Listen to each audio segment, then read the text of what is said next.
안녕하세요. 오늘 말씀 주제는 이겁니다. 다 함께 한번 읽어보도록 하겠습니다. 이거 읽을 줄 모르세요? 혹시 이거 읽을 줄 아시는 분 제가 선물 드릴게요. 카오 짱하오. 자, 메네메네 데겔 우바르신입니다. 들어보셨죠? 네. 메네메네 데겔 우바르신. 이렇게 읽는 게 아니라요. 이렇게 읽는 겁니다. 아람어고요. 히브리어하고 비슷한 그런 모양입니다. 이것의 배경이 된 성경 말씀이 어디죠? 네? 네, 다니엘서입니다. 때는 이스라엘이 바벨론의 침공을 여러 차례 받고 드디어 멸망을 했습니다.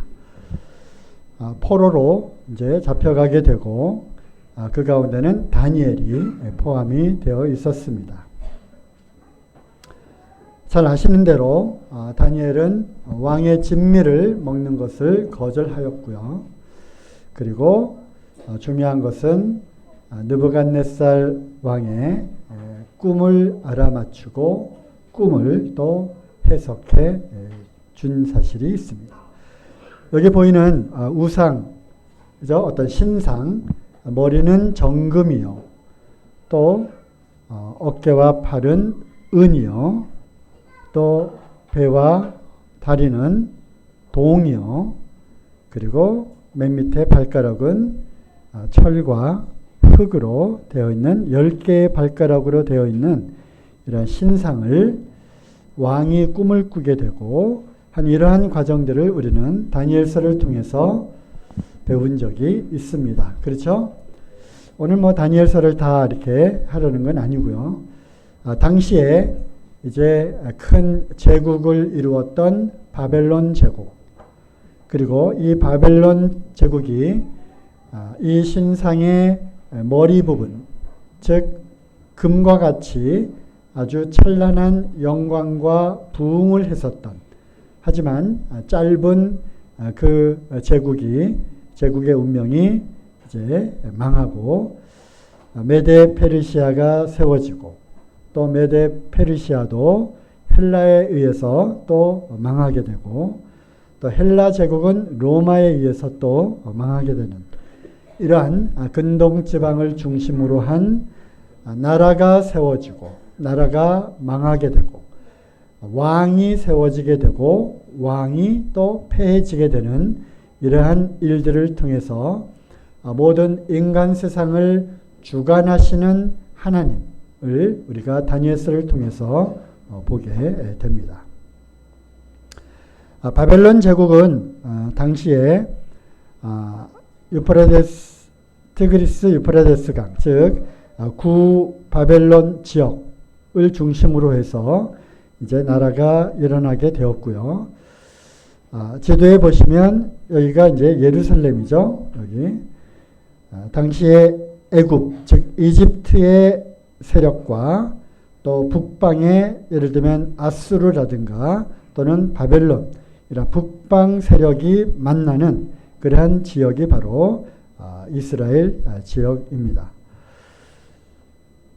바벨론은 이집트와의 애굽과의 살라미스라고 하는 그러한 갈그미스죠. 네. 갈그미스 전쟁에서 승리를 하고 이제 애굽의 세력이 쇠퇴함으로써 이제 바벨론 제국이 이제 세워지게 됩니다. 이후에 느부갓네살 왕의 뒤를 이어서 아주 짧은 그러한 반역과 또 왕이 세워지고 하는 이런 일들이 있었고요. 여기에 빨간 글씨로 한 이 벨사살은 세계사 역사에 보면은 그 위에는 라보니두스라고 하는 바벨론 마지막 왕의 아들로서 이제 공동으로 통치를 했던 그러한 사람입니다. 그리고 벨사살 때 바로 이러한 사건이 있게 되었는데요. 자, 우리 한번 다니엘서 5장을 펴도록 하겠습니다.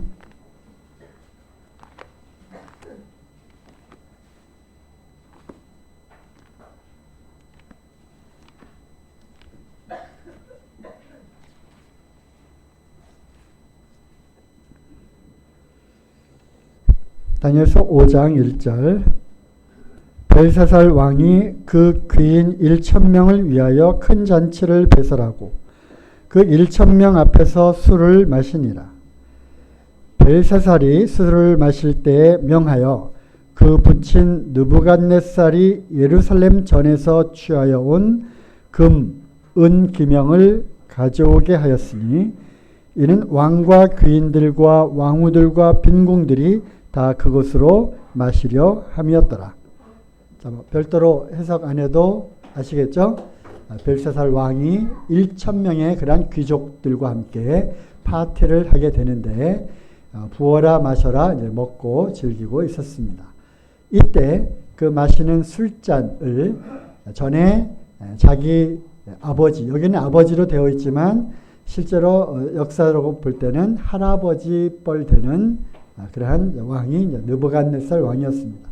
느부갓네살 왕이 바벨론을 그 예루살렘을 함락하고 성전을 파괴시키고 거기에 있는 성전 기물들을 다 가지고 왔습니다.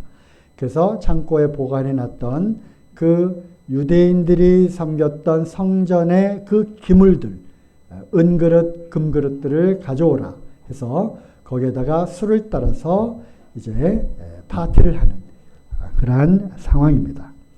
3절 이에 예루살렘 하나님의 전 성소에서 취하여 온 금 기명을 가져오매 왕이 그 귀인들과 왕후들과 빈궁들로 더불어 그것으로 마시고 무리가 술을 마시고는 그 금, 은, 동, 철, 목, 석으로 만든 신들을 찬양하니라. 그래서 바벨론에서 섬기고 있었던 수많은 그러한 우상들, 그 우상들은 금은, 동철, 나무, 돌멩이 이런 것들을 만든 그 우상을 섬기고 오히려 반대로 여호와 하나님을 조롱하는 듯한 그러한 태도로 바로 그 성전에서 빼앗아 온 성전 그릇들을 가지고 술을 마시는 그러한 패역한 일을 저지르게 됩니다. 5절에 그때 사람의 손가락이 나타나서 왕궁 촛대 맞은편 분벽에 글자를 쓰는데 왕이 그 글자 쓰는 손가락을 본지라. 바로 이 그림을 누가 그렸는지 아십니까? 네, 밑에 있죠. 네. 이것도 맞히는 분에게는 상을 드리려고 했는데 제가 정신이 없어서 문화상품권을 가져오지 못했습니다. 바로 렘브란트라고 하는 유명한 화가가 그린 그림입니다. 제가 이제 다음에 한번 렘브란트의 그 성화들을 쭉 한번 소개를 해드릴 시간이 아마 올지도 모르겠습니다. 이미 오래전부터 뭐 책도 사다 놓고요. 또 공부도 좀 하려고 했는데 거기까지는 미치지 못했습니다. 렘브란트가 성경에 나오는 여러 가지 말씀과 이야기들을 갖고 렘브란트의 그러한 화법, 미술 그 화법 있잖아요. 화법으로 이제 그림을 그린 겁니다. 바로 이 장면이죠. 잔치를 하고 있는 그 벽에 큰 손가락이 나타나서 손가락에 글씨가 쓰여지는 그런 장면입니다. 6절 이에 왕의 즐기던 빛이 변하고 그 생각이 번민하여 넓적다리 마디가 녹는 듯하고 그 무릎이 서로 부딪힌지라. 왕이 크게 소리하여 술객과 갈대아 술사와 점장이를 불러오게 하고 바벨론 박사들에게 일러 가로되 물론 누구든지 이 글자를 읽고 그 해석을 내게 보이면 자주옷을 입히고, 고대에서 자줏빛 옷을 입힌다고 하는 것은 아주 고위 관직들이 왕족이나 귀족들이 입는 그런 색깔의 옷이었습니다. 금사슬로 그 목에 들이우고 그로 나라의 셋째 치리자를 삼으리라 하니라. 왜 하필이면 셋째인가요? 아까 말씀드렸듯이 자기 아버지와 자기가 공동 통치를 하고 있었기 때문에 셋째가 되는 겁니다. 그리고 이제 말씀을 쭉 읽으면 이제 시간 관계가 생략하고요. 그랬더니 그 박사와 술객들과 점장애들이 알아마셨습니까? 알아마치지 못했습니다. 이때 왕비가 들어오게 됩니다.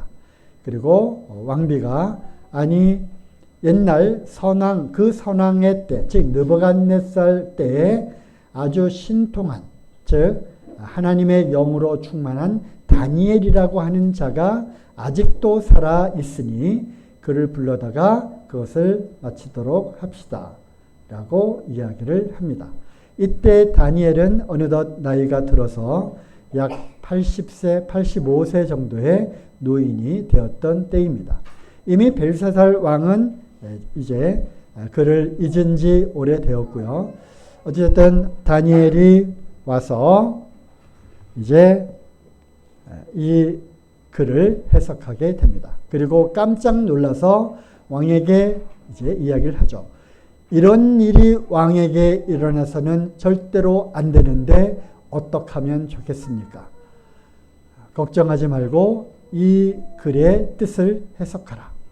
그래서 다니엘이 이 글을 해석하게 됩니다. 자,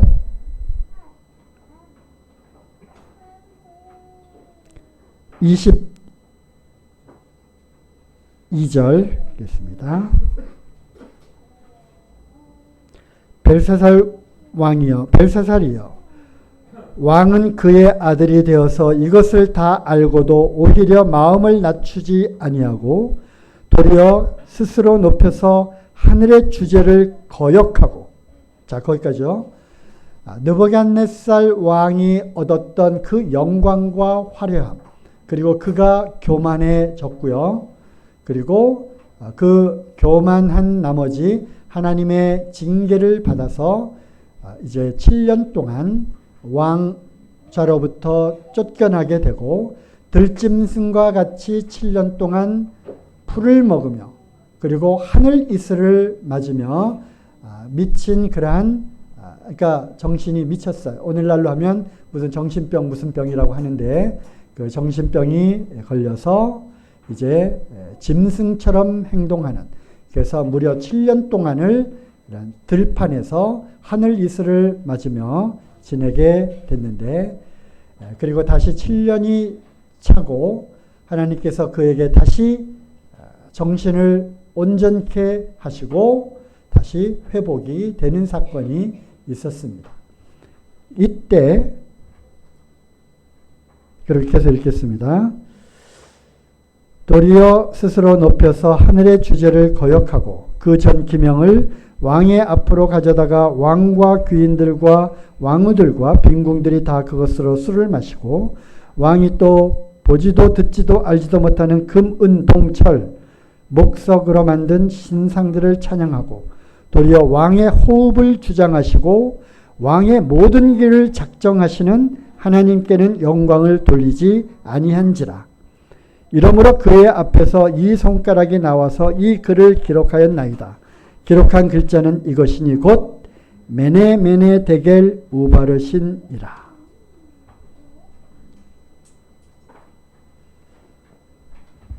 그리고 이제 그 뜻을 해석하게 됩니다.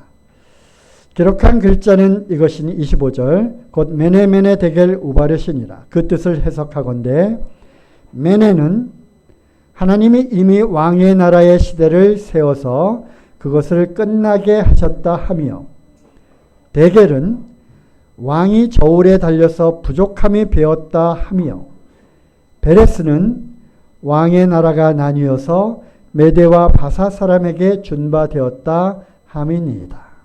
이렇게 해석을 합니다.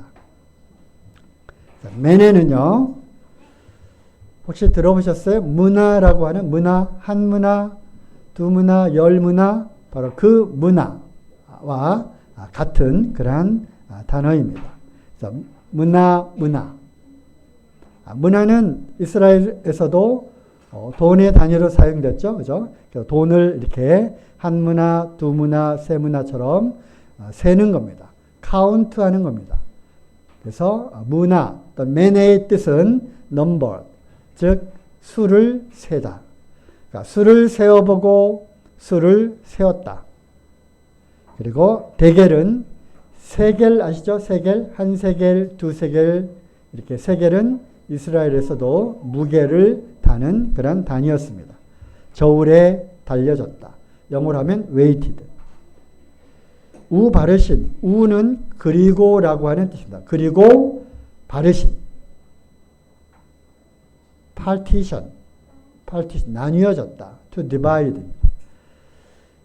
그래서 왕의 행적들을, 왕의 나라를 세워보고 세워봤더니 이제 그 신상, 우상을 통해서 느부갓네살의 왕의 그 우상을 통해서 보여준 것처럼 이제 바벨론의 시대가 세워보니까 끝났다라고 하는 것입니다. 그리고 무게를 다뤄보니까 왕이 그 하나님의 기대하는 함량에 미치지 못하였다는 것입니다.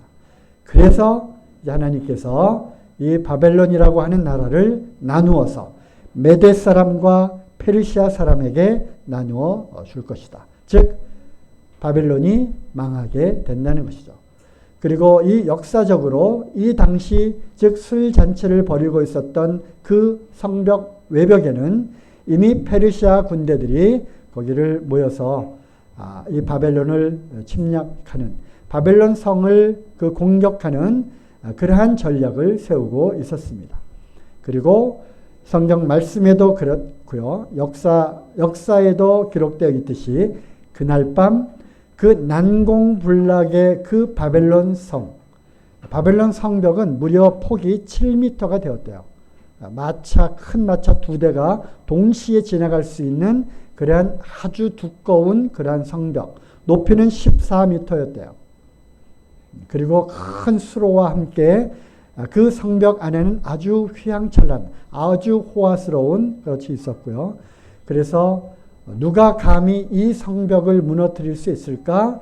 그래서 매우 교만했던, 그러한 교만이 끝에 달았던 그러한 왕이 바로 베레스 왕이었습니다.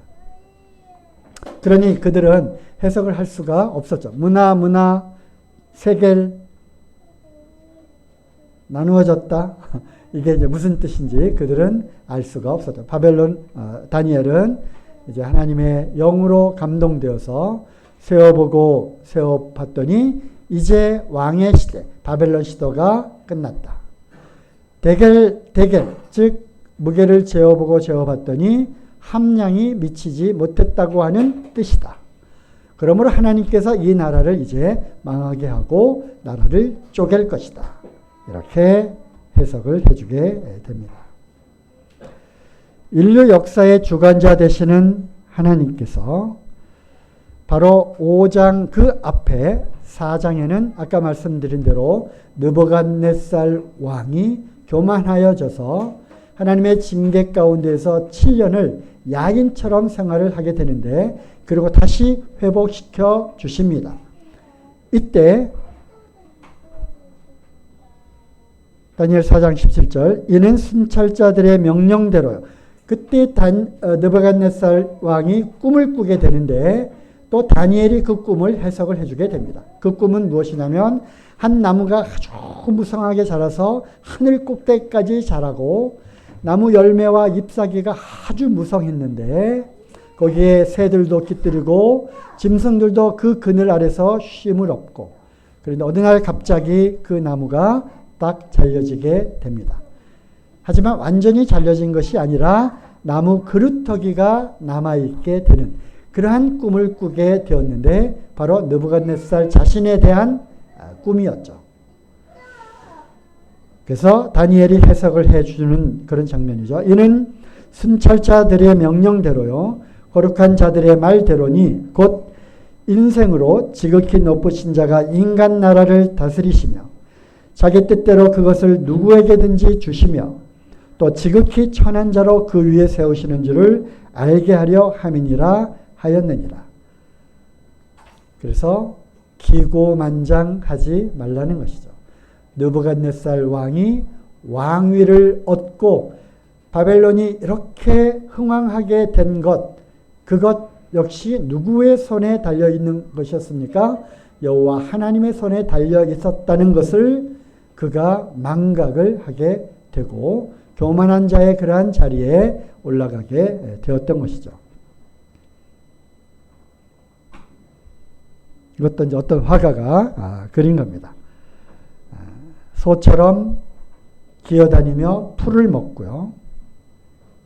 그리고 수염은 독수리 날개처럼 되었다 그러고요. 손톱과 발톱은 짐승의 발톱처럼 그렇게 7년을 미친 그런 광인이 되어서 생활했던 느부갓네살 왕, 그리고 아까 벨사살 왕에게 온 그 왕후, 태후가 이제 교훈을 한 것.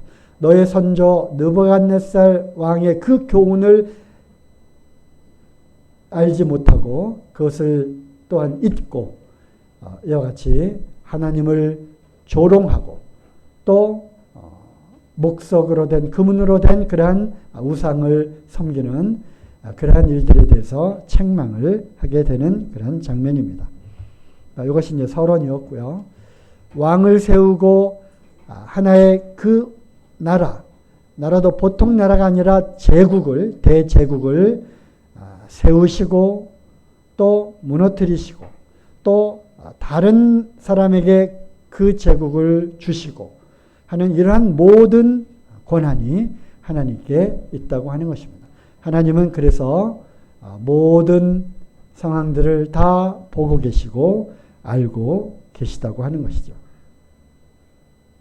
느부갓네살 왕뿐만 아니라 벨사살 왕뿐만 아니라 다니엘뿐만 아니라 지금 이 시대에 우리 모두에게도 각자 하나님은 보고 계시다고 하는 것이죠. 그래서 메네메네 데겔 우바르신 뜻이 뭐라고요? 뜻이 뭐라고요? 세어보고 또 세어본다. 재어보고 재어봤더니 결국 어떻게 된다? 안 되겠다. 여기서 끝이다. 이제는 나누어질 것이다. 이렇게 해석이 되는 것입니다. 하나님은 측량을 하고요. 또 재어보십니다.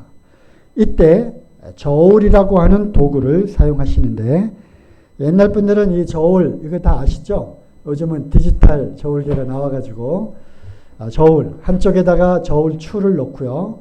반대편에 어떤 재고자 하는 물건을 거기다가 올려놓죠.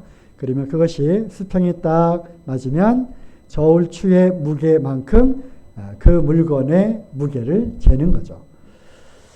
성경 말씀에 하나님은 공평한 추, 공평한 저울 이런 말씀이 참 많이 나옵니다. 그리고 잠언에도 보면은 속이는 저울, 속이는 추 이런 말씀이 참 많이 나와요. 하나님은 그러한 것들을 아주 가증스럽게 생각하신다고 하는 것입니다. 즉, 예를 들어서 1kg짜리 추를 100g을 살짝 속여서 900g짜리에다가 1kg 해가지고 쓰면 안 된다는 거죠. 그런 식으로. 그래서 이 저울이라고 하는 이런 도구를 하나님께서 많이 사용을 하시는데 그것은 바로 정확하고 공평하게 잰다고 하는 것입니다. 하나님께서 하나님의 저울이라고 하는 단어를 사용하실 때에는 아주 공평하고 또 정확하게 세시는 분이라고 하는 것입니다. 그러므로 이것을 속이지 말라라고 하는 그런 율법과 교훈을 주시는 거죠. 하나님은 저울로 무엇을 달아보실 수 있을까요? 하나님의 저울, 사람의 저울이 아니라 하나님의 저울에 무엇이 거기에 달려가지고 하나님의 저울추, 이거는 몇 그램, 이거는 몇 킬로그램 이렇게 하나님이 저울에다가 하나씩 재어 보실 텐데 하나님은 어떤 것을 세어 보시고 어떤 것을 재어 보실 수 있을까요? 말씀으로 한번 찾아보죠. 잠언 24장 12절 내가 말하기를 나는 그것을 알지 못하였노라 할지라도 마음을 저울질하시는 이가 어찌 통찰하지 못하시겠으며 내 영혼을 지키시는 이가 어찌 알지 못하시겠느냐. 그가 각 사람의 행위대로 보응하시리라. 잠언 말씀에 이러한 아주 무서운 말씀이 기록되어 있습니다. 하나님의 저울, 무엇을 저울하십니까? 사람의 마음을 측량하시고 세어보시고 재어보시는 분이십니다. 욥기서 31장 6절에도 욥이 이제 하다 안 되니까 친구들의 그러한 성화에 못 이겨서 정죄를 받고 하니까 이제 답답한 나머지 이런 이야기를 하는 장면에서도 볼 수가 있는데요. 그리하였으면 내가 공평한 저울에 달려서 하나님이 나의 정직함을 아시게 되기를 원하노라. 즉 하나님의 저울에 달려보겠다는 겁니다. 하나님의 저울이 공평하지 않느냐? 그렇다면 내가 거짓을 말하는지 내가 정직하게 말하고 있는지를 알 수 있지 않겠느냐라고 항변하는 그러한 말씀 속에서도 역시 하나님의 저울에 달리는 것은 사람의 그 어떠함, 마음과 생각 그리고 그 어떠함 또한 하나님의 저울에 달릴 수 있다는 것입니다. 시편 33편 13절에서 15절도 여호와께서 하늘에서 감찰하사 모든 인생을 보시며 곧 그 거하신 곳에서 세상의 모든 거민을 하감하시는도다. 하감 내려다 보시다고 하는 거죠. 저는 일반의 마음을 지으시며 저의 모든 행사를 감찰하시는 자로다. 하나님께서 우리의 모든 일생에 우리 인생의 모든 일평생 동안 모든 삶을 다 지켜보시고 또 내려다보시고 감찰하고 계시다고 하는 겁니다. 시편 139편 1절에서 4절에도 여호와여 주께서 나를 감찰하시고 아셨나이다.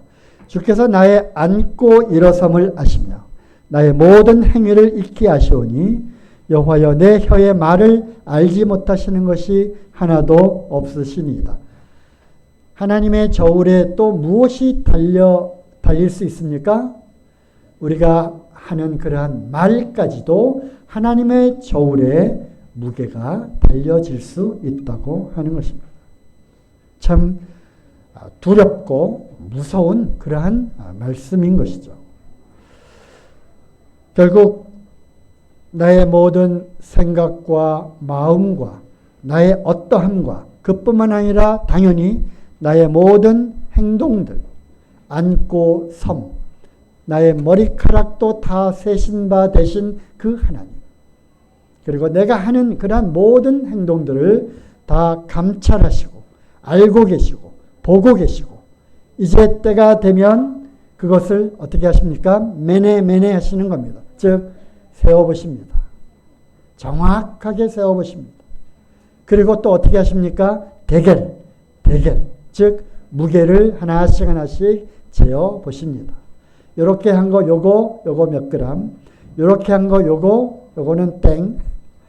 무게가 나갈 줄 알았지? 아니야. 이거는 무게에 치지도 않아. 이렇게 해서 하나씩 이제 무게를 재신다고 하십니다. 그리고 그리고 벨사살 왕에게는 바레신이라고 말씀하셨지만 우리에게는 과연 뭐라고 말씀하실까요?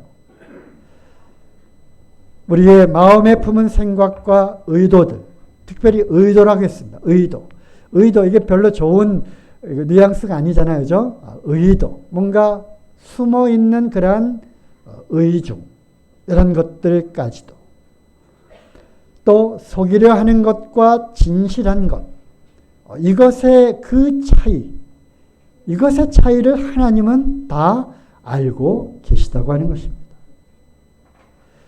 사람들 앞에서는 칭찬을 받고 잘 보이려는 행동. 그렇지만 하나님 앞에서 과연 그것이 또 올바르게 인정된 행동인가? 우리는 여기에서 이제 나 혼자 있을 때, 또 교회가 아니라 일반 사람들, 일반 대중 가운데 내가 행동을 하게 될 때, 이런 것들을 또 하나님께서 그것을 다 알고 계시고 세워보고 계시고 이제 내가 하나님의 저울 위에 올라가게 되겠구나 하는 생각을 해야 하는 것입니다. 즉 은밀한 가운데 행하는 어둠에 속한 것들, 그런 이제 생각을 하게 되죠. 혼자서 있을 때 하는 것, 이것을 과연 밝은 빛 가운데 대낮에 교회 성도님들이 보고 계시는 가운데 할 수 있는 행동인가? 그렇지 않으면 이것이 뭔가 부끄럽고 또 뭔가 부담되는 일이라면 그것은 해서는 안 되는 일이라고 하는 거죠. 그렇죠? 교회 안에서 빛 가운데 하는 말과 행동과 이런 것들이 혼자 있을 때, 또 어둠 가운데 처해 있을 때 내가 하는 행동과 달라서는 안 되는 것입니다. 억지로 하는 일과 자원함으로 즐거이 드리는 일들, 우리가 겉으로는 우리가 나타내는 그러한 행동으로는 물론 교회 안에서도 주님을 섬기고 봉사하고 하는 이러한 모든 일들 가운데서도 겉으로 드러나는 것은 우리는 알 수가 없죠. 하지만 그 마음과 그 동기가 즐거이 또 자원함으로 기쁨으로 그것을 하고 섬기고 하는 것인지 하나님은 알고 계시다고 하는 것이죠. 말과 혀로만 하는지 행함과 진실함으로 하는지, 이거 어디에 나오는 말씀이죠?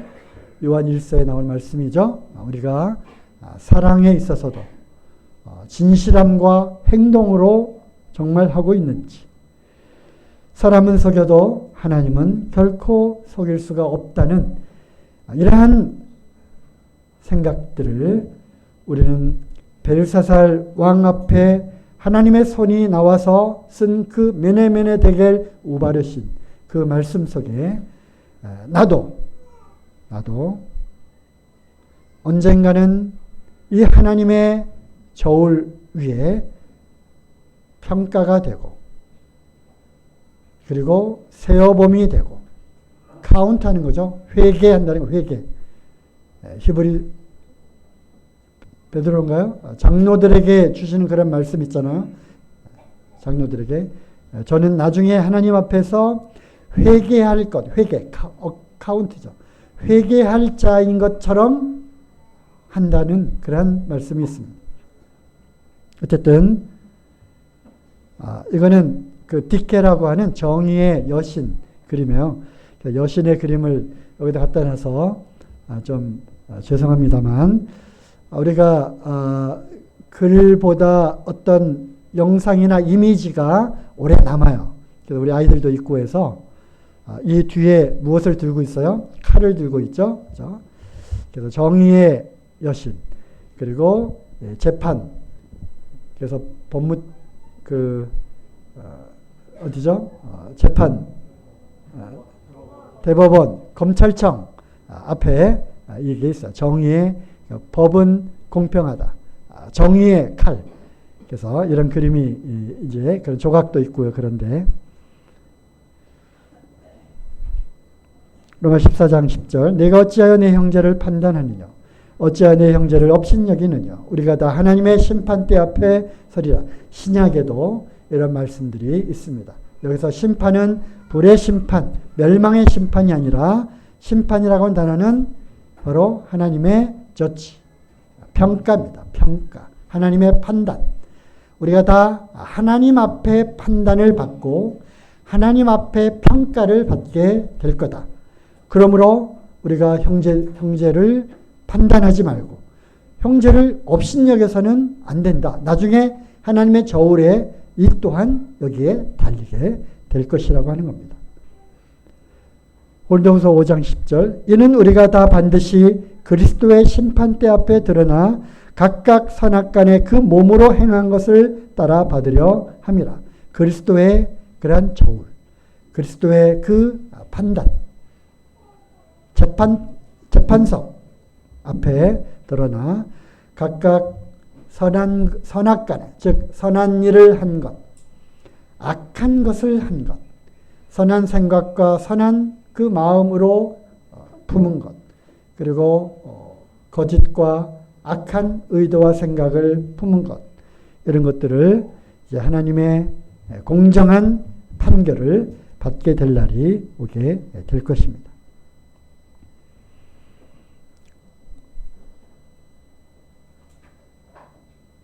자, 이거 읽어보실까요? 메네메네덱의 우바르신. 네, 이제 고대 아람어를 읽으실 수 있게 되었는데요. 주님께서 이제 나에 대해서는 뭐라고 쓰실까요? 우리가 하나님을 아버지로 섬기고 구약에서는 절대로 허락될 수 없는, 절대로 있을 수 없는 하나님에 대한 그 호칭, 예수 그리스도를 통하여 우리는 이제 하나님의 자녀가 되었고 하나님을 아버지라 부를 수 있게 되었습니다. 우리가 이 아버지에 대해서 너무 지나치게 사랑과 은혜와 가까운 그러한 애정으로 우리가 다가간 나머지 아버지의 권위와 또 아버지 하나님의 거룩과 또 아버지 하나님의 그 우주의 재판관 되시는 모든 나라와 왕을 통치하시고 주관하시는 이 놀라우신 권능의 그러한 주님, 권능의 그 주님이 바로 나의 아버지가 되신다고 하는 이런 하나님의 거룩 앞에, 공의 앞에 우리가 또 한편으로는 아빠하고 애교를 부리며 친밀하게 다가가기도 하지만 어미하신 아버지 앞에 우리의 말과 생각과 행동과 이런 모든 것들을 다시 한번 조심해야 되는. 왜?